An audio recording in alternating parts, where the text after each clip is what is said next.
दोस्तों एक स्कूल के अंदर एनुअल फंक्शन हो रहा होता है। उसकी तैयारी के अंदर स्कूल के सारे ही स्टाफ टीचर लगे हुए थे और सब के सब बड़े ही उत्साहित थे क्योंकि आज इस एनुअल फंक्शन के अंदर जो चीफ गेस्ट के रूप में पधारे थे इस स्कूल के अंदर, वो उस एरिया के एसडीएम साहब होते हैं, जिसको लेकर सारे स्टाफ बड़े ही उत्साहित थे।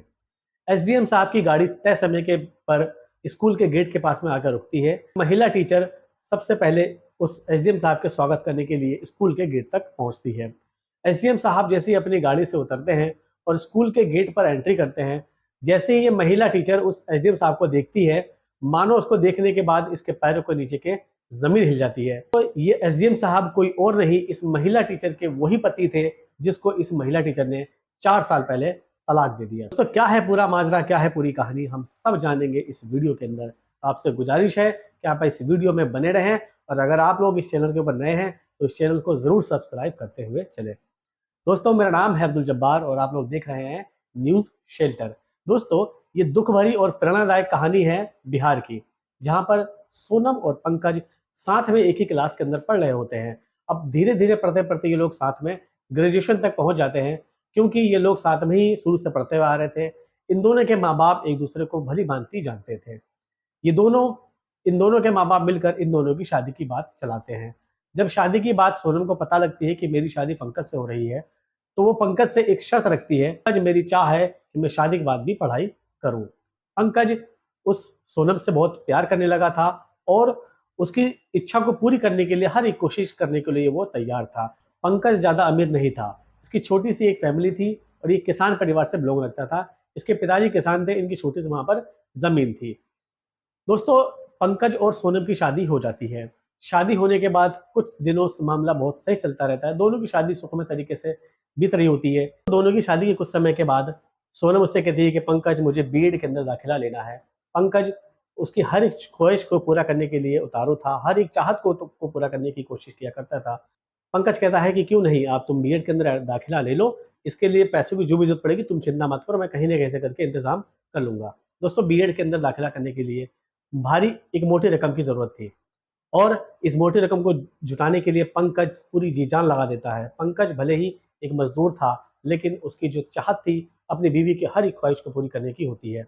और इसके लिए कभी किसी दुकान पर वो फुल टाइम काम किया करता था, कभी किसी दुकान पर पार्ट टाइम काम किया किया करता था, और यहाँ तक कि कभी अगर पैसे कम पड़ जाते थे तो उसको नाइट भी लगाना पड़ता था। लेकिन इन सब के बावजूद भी उसकी बीएड के अंदर एडमिशन के लिए, जो अपनी बीवी की दाखिला के लिए उसका पैसा पूरा नहीं पड़ पाता, इसकी वजह से वो कुछ लोगों से उधार भी लेता है। बहरहाल बड़ी मेहनत करने के बाद वो उसकी बीएड के अंदर दाखिला करा देता है। दोस्तों इस दौरान सोनम को पंकज से एक प्यारी सी बच्ची भी होती है। दोस्तों धीरे धीरे इन दोनों की जिंदगी ऐसी हंसी खुशी आगे बढ़ रही होती है। एक दिन सोनम का बीएड जो है वो पूरा कंप्लीट हो चुका हुआ होता है और उसके कुछ समय बाद ही उस क्षेत्र के अंदर एक प्राइमरी स्कूल के अंदर टीचर के लिए एक भर्ती निकलती है। प्राइमरी स्कूल की अध्यापिका के लिए अप्लाई करती है। सोनम इसके अंदर सेलेक्ट हो जाती है। दोस्तों सोनम अब एक प्राइमरी स्कूल की अध्यापिका बन चुकी होती है।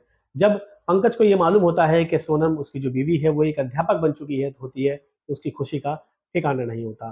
दोस्तों वो आसपास के जितने भी लोग होते हैं उन सबको लड्डू बांटता है और बड़ी ही अपनी खुशी का इजहार करता है कि मेरी जो बीवी है वो आज एक अध्यापक बन गई है, मैंने भी मेहनत करी है, वो मेरी मेहनत कामयाब हो गई। तो उस दिन तो सोनम को वहीं के स्कूल के अंदर पढ़ाना पड़ता है, लेकिन जब पढ़ाते पढ़ाते उसको 1-2 साल बीत जाते हैं, तब इसका ट्रांसफर पटना कर दिया जाता है।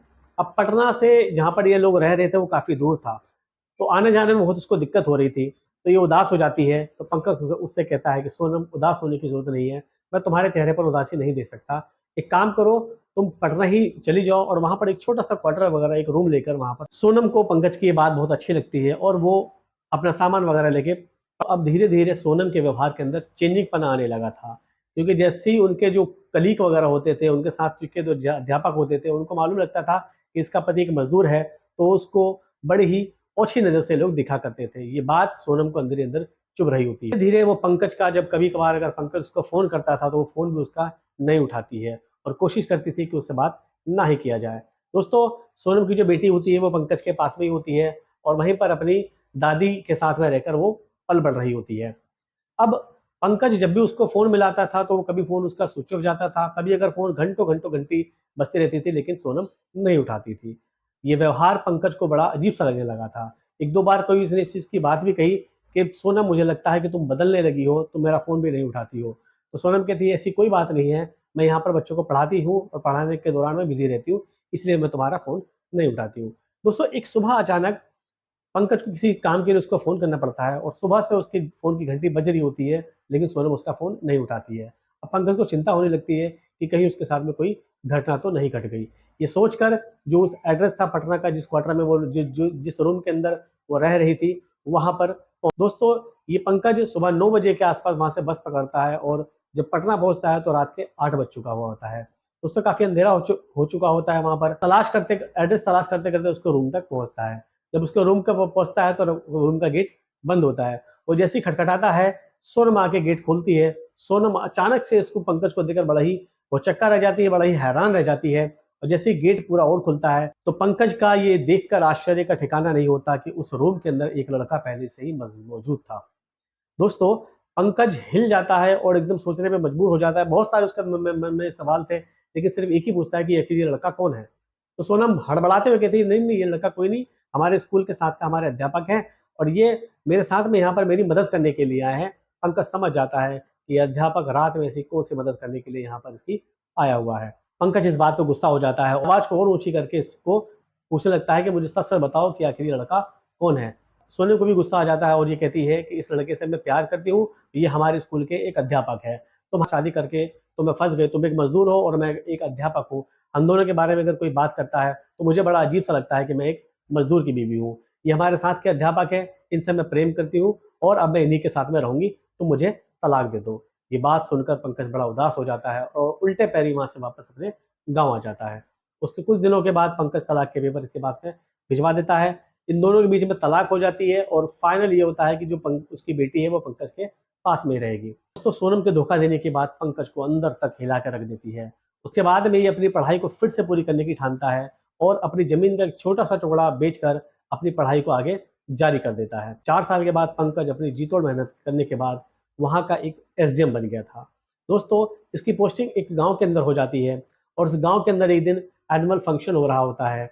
उस एनुअल फंक्शन के अंदर इस एसडीएम साहब को एज़ अ चीफ गेस्ट के तौर पर बुलाया जाता है, क्योंकि सभी को मालूम था कि इसकी ज़िंदगी है जो वो बड़ी काँटों से गुज़रते हुए यहाँ तक पहुँची है। एसडीएम साहब इस स्कूल के एनुअल फंक्शन में एज़ अ चीफ गेस्ट के तौर पर यहाँ पर पहुँचते हैं और जैसे ही गेट पर पहुँचते हैं, तो एक महिला टीचर इनका स्वागत करती है। ये महिला टीचर कोई और नहीं, सोनम ही होती है। दोस्तों सोनम जब ये देखती है कि इस स्कूल के जो इस स्कूल के जो इस एनुअल फंक्शन के चीफ गेस्ट हैं, वो मेरे वही पति हैं जिनको मैंने तलाक दे दिया था, तब हिल जाती है, एकदम हक्का-बक्का रह जाती है। बहरहाल अनजान से बनकर ये लोग उस फंक्शन को पूरा करते हैं और उसके बाद सोनम सोच में पड़ जाती है कि आखिर पंकज इस मुकाम तक कैसे पहुंच गया। तो यही सब सोचकर अगले दिन वो पंकज के ऑफिस में जाती है। पंकज उसका बड़े ही प्यार से बड़े ही मान से सम्मान करता है और उसको अपने ऑफिस में बुलाता है। सोनम ज्यादा कुछ नहीं, बस एक ही सवाल पूछती है कि तुम तो एक मजदूर आदमी थे और तुम यहाँ तक कैसे पहुंच गए। पंकज कहता है कि सोनम यहाँ तक पहुँचाने में तुम्हारा एक अहम रोल है। अगर तुम मेरे साथ में धोखा नहीं करती तो शायद मैं इस मुकाम तक नहीं पहुँच पाता। इसलिए मैं तुम्हारा धन्यवाद कहता हूँ। खैर तुम अपनी बताओ तुम्हारी लाइफ़ कैसी चल रही है? वो कहती है कि मेरी लाइफ़ जब से मैंने आपको तलाक दिया है, मेरी लाइफ़ बर्बाद सी हो गई है, क्योंकि जिस लड़के के लिए मैंने तुम्हें छोड़ा था, वो लड़का धोखेबाज निकला और उसने मुझे धोखा देकर छोड़ दिया। इतना कहकर सोनम उसके ऑफ़िस से निकल कर चली जाती है। सोनम सोनम कभी-कभार इसके ऑफ़िस में आने लगती है और अपनी बेटी के बारे में पूछती है। पंकज का दिल बड़ा ही नॉर्म होता है, बड़ा ही सॉफ्ट होता है। वो उससे कहता है कि हाँ, हमारी जो बेटी है वो बड़ी हो गई है, पढ़ाई-लिखाई करने लगी है। कई बार तुम्हारे बारे में भी पूछती है। ये बात सुनकर सोनम उदास हो जाती है। उसकी चाहत होती है कि मेरी बेटी से एक बार किसी तरह मिल ले। बहरहाल पंकज इन दोनों को एक दिन मिलाने की ठान लेता है और उसको अपने घर में बुलाता है। उसकी माँ अपनी बहू को देखकर थोड़ा गुस्सा करती है, लेकिन पंकज के समझाने के बावजूद वो ज़्यादा कुछ नहीं करती। वो अपनी बेटी से मिलकर काफ़ी खुश होती है। तो इन दोनों की खुशी को पंकज देखता है, तो उसे लगता है कि आज एक माँ की कमी मेरी बेटी के लिए पूरी हो गई है। तो उसके कुछ समय के बाद सोनम पंकज से कहती है कि पंकज, मैं अपनी गलती पर बड़ी पछता रही हूँ। तुमसे तलाक लेके मैंने जो गलती करी है, मुझे बहुत बड़ा इस चीज़ का पछतावा है कि ऐसा नहीं हो सकता है कि हम दोनों फिर से एक बार घर बसा लें, हम दोनों फिर से एक बार शादी कर लें। सोनम की ये बात सुनकर पंकज का दिल ज़रा पिघल जाता है और वो सोचने पर मजबूर हो जाता है कि आखिर गलती तो इंसान से ही होती है। सबसे बड़ा गलती करने वाला वो जो अपनी गलती को स्वीकार कर ले। और यहाँ पर सोनम ने अपनी गलती को स्वीकार कर लिया था। उसे भी कहीं न कहीं लगने लगा था कि आखिर मेरी बेटी को भी तो एक माँ की ज़रूरत है। और ये सब बात सोचने के बावजूद वो फिर से सोनम से के साथ शादी करने के लिए हाँ कर देता है और इस तरीके से दोनों की फिर से शादी हो जाती है। इस कहानी के अंदर पंकज और सोनम को लेकर आपकी क्या राय है? क्या पंकज ने जो करा वो सही करा? अपनी राय कमेंट में ज़रूर बताइएगा और मेरी कोशिश होगी कि आपके कमेंट का आपके नाम के साथ में अगली वीडियो में ज़रूर ज़िक्र करूँ। मिलते हैं अगली वीडियो में नई कहानी के साथ।